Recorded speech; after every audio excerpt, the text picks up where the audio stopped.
Aloha. Welcome to the Mr.G podcast. This is episode 4.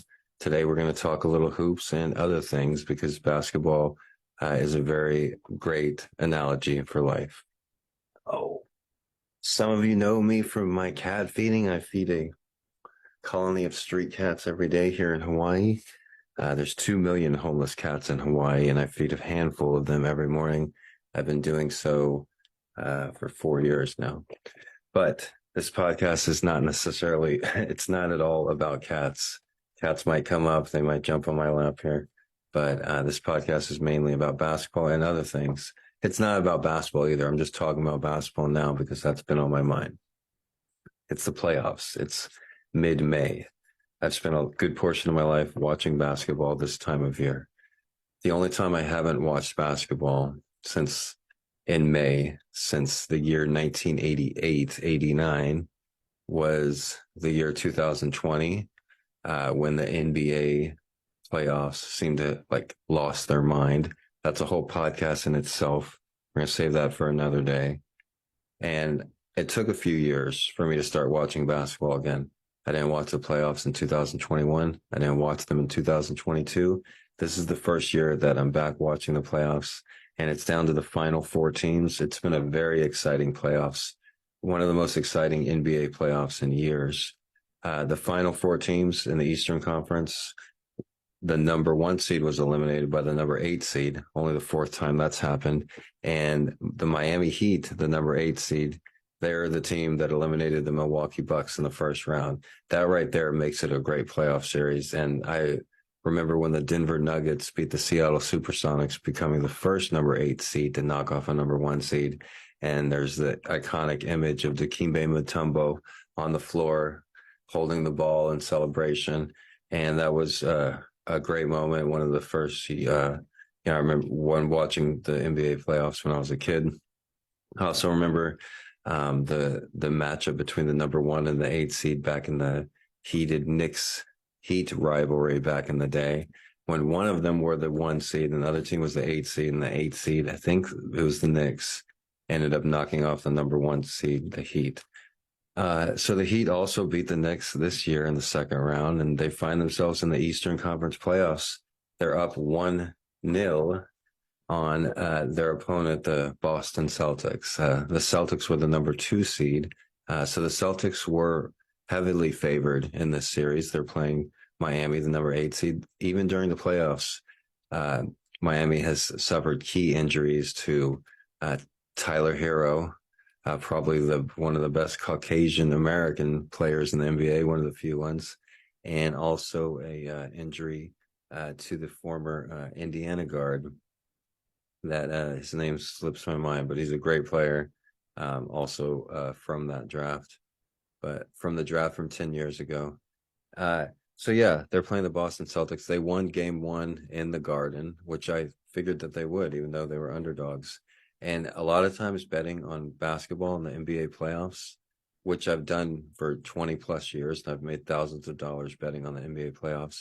But one great trick that you can do normally, not in this particular game, is in a 7-game playoff series, if the road team wins game 1, and then, they play the first 2 games at home, whoever has home court, and then they play the next 2 games on the road for the team that doesn't have home court advantage.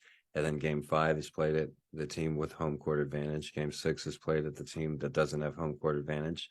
And then the final game 7, if it goes that far, is of course played with the team with the home court advantage.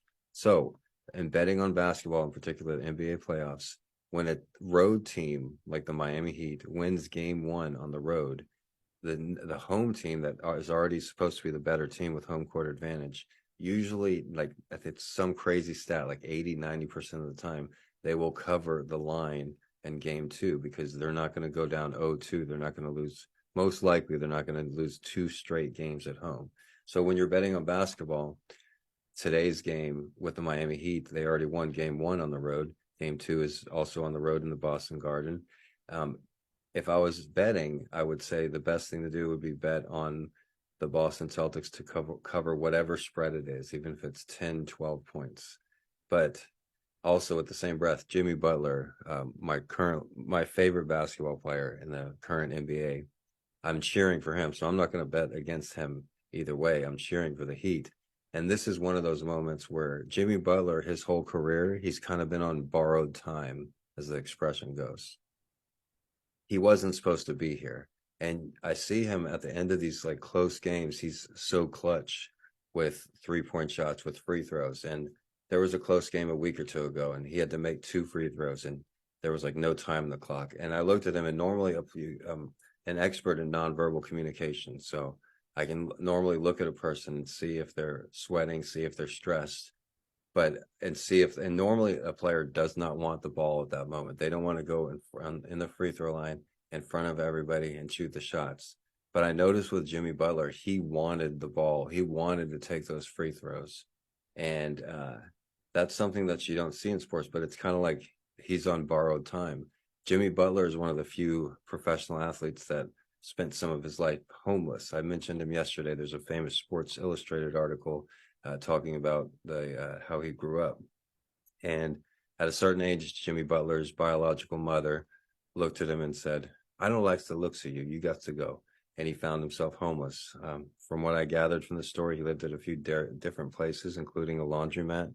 And one of his friend's parents took him in and made him one of their own kids. And that's who he considers who his mom is and who his family is. It's not the person that was his biological mother.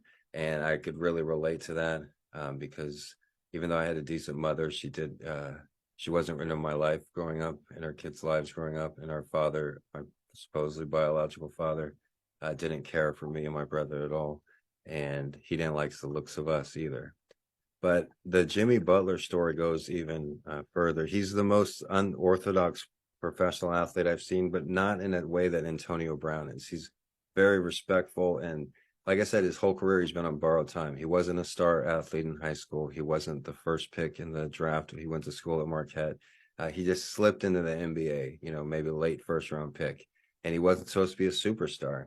He's on borrowed time, and the Heat team as well, they're kind of on borrowed time. And so this is the perfect game for them to win. If they win the first 2 games on the road, it would really put them in a great position to make it to the NBA Finals and be only the first or second team, I believe, to ever 8 seed ever to make it to the NBA Finals.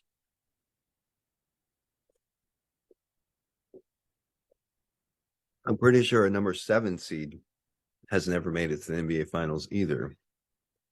And in the Western Conference, we have the number 7 seed Los Angeles Lakers playing the number 1 seed Denver Nuggets with probably the best player in the league, Nikola Jokic, the Joker. Let's just call him the Joker.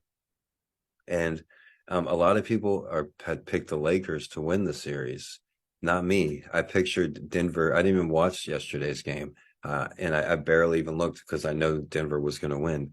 Denver, in my opinion, is probably going to sweep the Lakers. The Lakers might win one game, game 3 or game 4.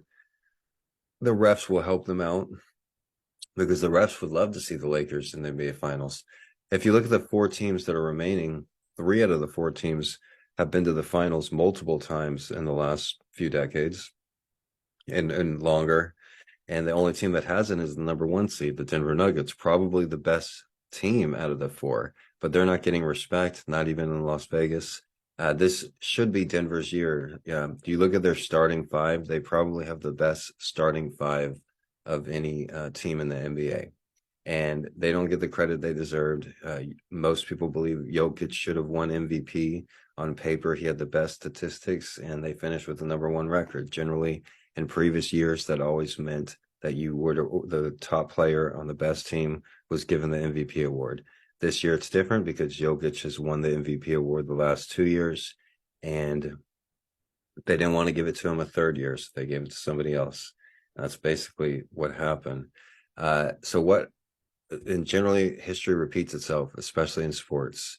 And when a team feels disrespected, as the Denver Nuggets, they come out full force. And I've seen this with the San Antonio Spurs. There was a few years where the Spurs won the championship. They were the number 1 seed, but totally disrespected, because they weren't their smallest market in the NBA. And out of these 4 teams, the Lakers are one of the most favorite teams